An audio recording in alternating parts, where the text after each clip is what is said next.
In my maiden speech, it was really interesting. I spoke about being a proud feminist lefty lesbian, and I didn't think too much about saying that because that's just who I am. But it was really interesting to see the response to that speech, and specifically that part of the speech where it was used in some political studies courses in America, because people couldn't believe that there was in some parliament somewhere in the world that somebody could stand up and say that and it would be okay. And I think being within the Green Party caucus where this is just a human rights issue, it's just a given that we are supportive. My experience within Parliament has been wholly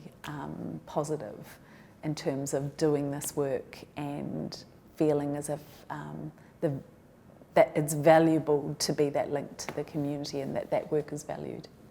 In my time in Parliament, I've got to be really privileged to be part of a range of work to support our communities. So not so much leading legislation through the House, which I guess is the more obvious parts of work to support our community, but actually the work before that about raising issues and getting change to practice within government agencies. So as some of the examples of that, we've supported members of our community who have come to us about issues that have concerned them,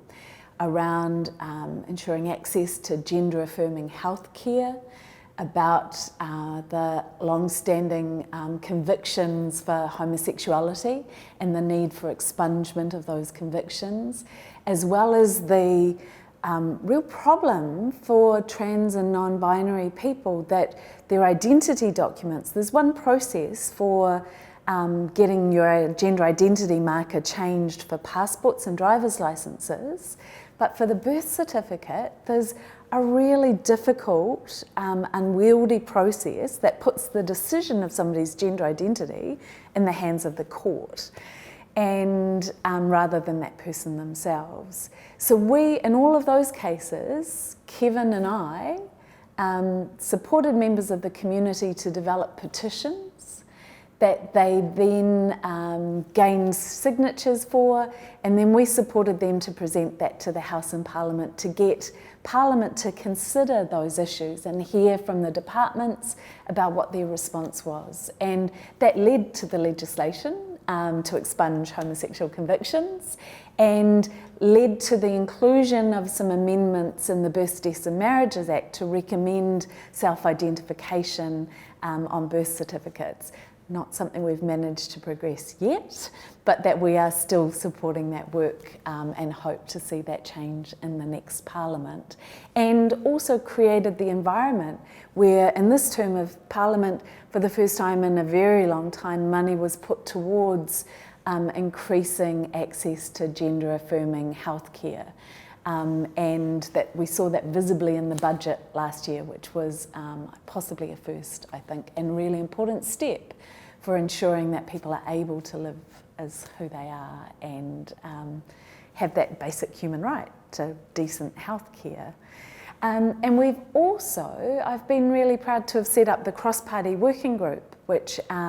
involves members from across Parliament, as I kind of joke about it being a little bit similar to what we have in schools, which is a Queer Straight Alliance.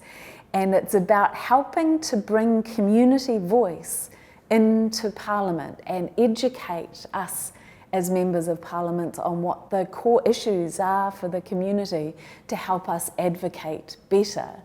And some of the issues that we've had come through have been around funding for rainbow organisations in our community who are doing a huge amount of really sensitive and difficult work, often without reliable funding. It's about more detail around the need for good health care, about the well-being of older rainbow people who are going into aged care and often having to go back into the closet after having lived proud lives because they aren't safe in aged care facilities or recognised for who they are. And the need for a specific response to homelessness, as well as work around anti-violence, work around family and sexual violence, which is something I get to do in my other role in government, is try and work to progress that. And we now have a memorandum of understanding with the Human Rights Commission, which means they together, and my office does the administration for the group, and we have, I think it's every 6 months, a meeting with the Human Rights Commission and the members of the cross-party group and members of the community who report to us on the issues and how things are going, which after the lockdown and COVID, we had an incredible meeting with members of the community. We're talking about such a really incredibly broad range of experience around queer people with disabilities and some of the issues they'd had in terms of feeling confident and being able to continue to access appropriate medical care and gain support to be able to ensure that they were able to be participating and moving freely in our society as they always had, and there were some concerns there. And for people in terms of getting message to some of our elders out in rural communities through marae, and the concerns coming through from Pacifica communities around, and some amazing work that was happening through those organisations. So it's really quite inspiring, I think, and I feel very lucky to be able to be doing this work in Parliament because, we have a history, as we acknowledged in the legislation expunging homosexual convictions, of our Parliament discriminating against LGBTQIA plus people, and that history of discrimination doesn't disappear magically. It takes work and active focus to rebuild connection with the community and raise profile and ensure and work to make sure that the needs of those communities are properly addressed. And it's a really, I just feel, a really inspiring area to get to work on in Parliament. Our issues aren't just about our, the legal rights on paper. It's about how we live our lives, and the same way that anybody's is. But it's flavoured through our ability to access support and services is